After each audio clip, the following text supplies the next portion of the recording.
Alors, pour cette pratique sur le fier, qui est un archétype défini par notre approche des 9 souffles, qui fait partie de la famille des enfants, ça concerne donc la zone du ventre.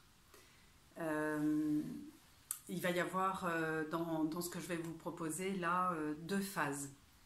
Une première phase qui est la pratique une pratique de yoga qui va être sur le sol, qui est une pratique très très simple et que vous pouvez pratiquer tous les matins. Et il va y avoir une pratique que je vais juste expliquer dans cette vidéo, mais vous aurez un audio pour la pratiquer. C'est la danse du oui et du non.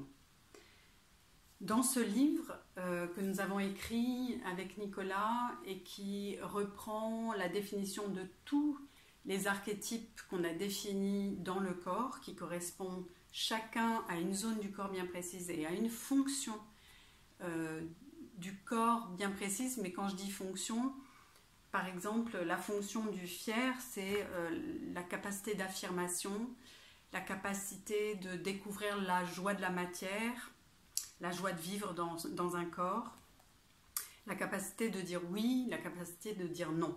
Donc ce n'est pas que des fonctions physiologiques, c'est aussi tout ce que ça représente comme fonction humaine dans notre vie de tous les jours.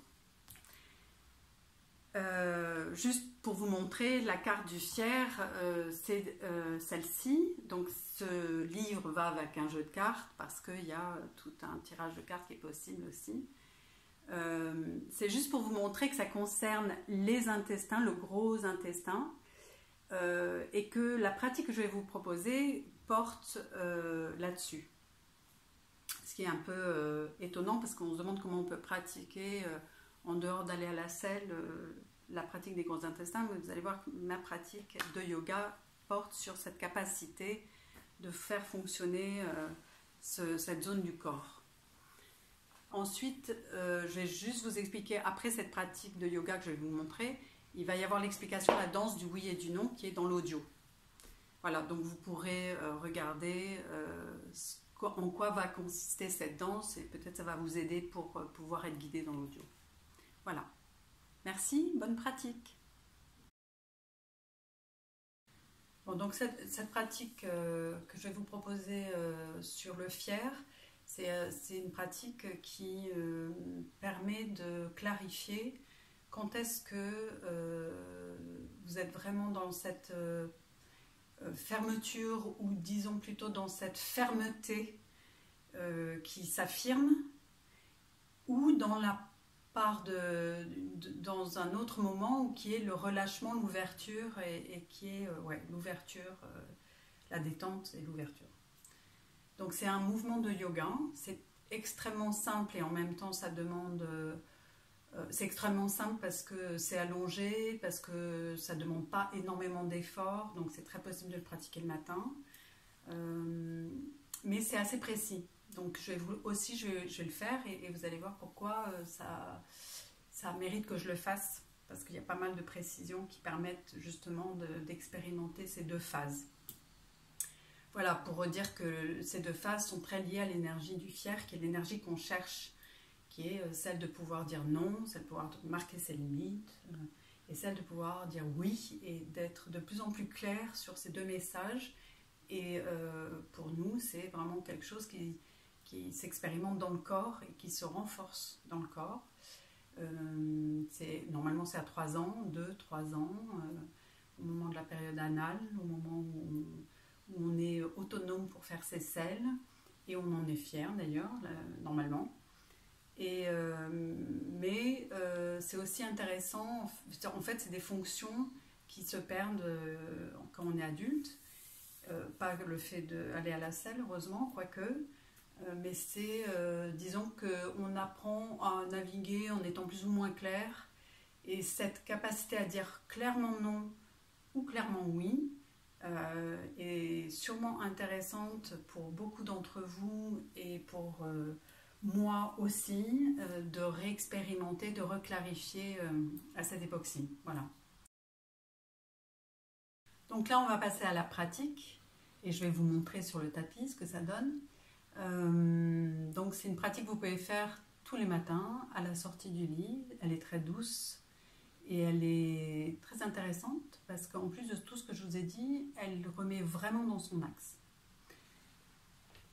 Alors, ça se passe sur le dos, sur un tapis de yoga, sur une moquette, enfin là, c'est confortable. Ce qui est important, c'est que vos deux pieds soient bien à plat devant vos ischions, de la largeur de votre bassin. Et ces pieds bien à plat permettent que vous vous sentiez ancré. Et vous observez comment vous sentez votre ventre, comment vous sentez vos sphincters, et vous accueillez votre corps, vos sensations. Les points d'appui que j'ai nommés, les pieds, donc, mais aussi le bassin, l'arrière du bassin, les omoplates, l'arrière de la tête qui repose sur le sol. Et je respire en relâchant sur l'expire, en appréciant de sentir l'air qui rentre dans mes poumons à l'inspire. Donc je me réveille et je me réveille à mes sensations, tranquillement, en étant présente à mon corps. Puis en amenant mes bras qui glissent sur le sol, donc très peu d'effort, mais une ouverture, je resserre mes sphincters jusqu'à ce que je les serre complètement. Ça peut prendre 1 ou 2 respirations. Et quand mes mains arrivent en haut, qu'elles se joignent ensemble, je peux refaire une inspiration complète en resserrant encore plus, en étant vraiment dans une grande fermeté et une inspiration comme si tout à l'intérieur s'aspirait le long d'une ligne, le long de ma colonne vertébrale, en remontant comme ça. Donc mes sphincters se resserrent. Vous pouvez imaginer comme un siphon qui vrille jusqu'à être vraiment complètement serré, fermé, et qui remonte en même temps le long de l'axe. Et sur l'expiration qui va suivre, c'est mes bras qui vont m'emmener, qui vont emmener le fait que je soulève ma tête, mes omoplates, et je m'appuie sur le sol pour faire toute cette remontée en expirant, et je termine en me soulevant, en mettant mes mains derrière les cuisses. Donc, je vais vous donner quelques détails sur cette remontée. Parce que ce n'est pas une remontée qui fait que je me sers juste de mes abdominaux et je force pour remonter. C'est pas du tout ça. C'est au contraire le fait d'être vraiment bien dans la fermeté de mes sphincters en bas. Presque quand je remonte, quand je fais cette action-là, ça continue d'être tonique à l'intérieur. Et cette tonicité qui fait que je sens très fort aussi le sol. Et je m'appuie et sur cette tonicité et sur le sol pour m'enrouler et aller vers l'avant. Et ensuite, je relâche. Et je prends le temps de relâcher. C'est-à-dire que là, j'observe. Comment est-ce que ça se relâche? Comment mes sphincters se relâchent? Comment mon ventre se détend? Et mes intestins même se détendent. Il peut y avoir le sentiment que l'air circule, que ça peut gargouiller. Et tout ça, c'est des signes de détente qui viennent tranquillement. Donc c'est pour vous montrer que les choses ne vont pas s'enchaîner. Inspire, expire, pause, inspire, expire. Non, c'est pas du tout comme ça. C'est vraiment l'observation de tout ce que ça me fait, le temps de relâchement. Et en particulier au niveau de mes intestins et de mon ventre et de mes sphincters. Quand j'ai observé que ça se détendait bien, peut-être je suis restée 3-4 respirations comme ça, je recommence. Je vérifie que je sens bien mes pieds sur le sol parce que c'est un point d'ancrage et aussi un sentiment de sécurité qui fait que tout au long de cette remontée de mes bras, je commence à resserrer de nouveau les sphincters le long de cette ligne médiane interne qui est aussi votre colonne vertébrale. Et quand j'arrive en haut, mes sphincters sont complètement serrés, fermés, fermes. Je sens aussi particulièrement le sol sous mon dos, en bas de mon dos. Je soulève mes bras, je sens mes omoplates bien appuyées et je m'appuie sur ma colonne, sur le sol pour dérouler. C'est presque pas d'effort et pourtant c'est très tonique. Et je termine en me soulevant, en essayant de me soulever en tout cas, avec mes mains derrière les cuisses. Et je relâche. Et ça prend du temps de relâcher. Il peut y avoir même un sentiment de fragilité. Parce que les poumons se réouvrent. Donc il y a comme peut-être comme la première inspiration, quoi. Il y a cette sensation que ça se réouvre. Donc ça se réouvre au niveau des poumons, ça se réouvre au niveau du bas de mon corps, ça se réouvre dans mes mains, dans mes bras, et ça se détend même dans ma tête, à tous les niveaux en fait, ça se détend. Et c'est cette détente qui est un grand oui, qui est l'apprentissage de retrouver ce oui très détendu. Et je reprends. Quand ça s'est installé, je sens que mon ventre s'est détendu, que ma respiration est ouverte et calme, je repars. Donc je le fais une dernière fois. Inspire. Installation de tout ce verrouillage et cette fermeté en bas dans mes sphincters, le long de ma colonne vertébrale.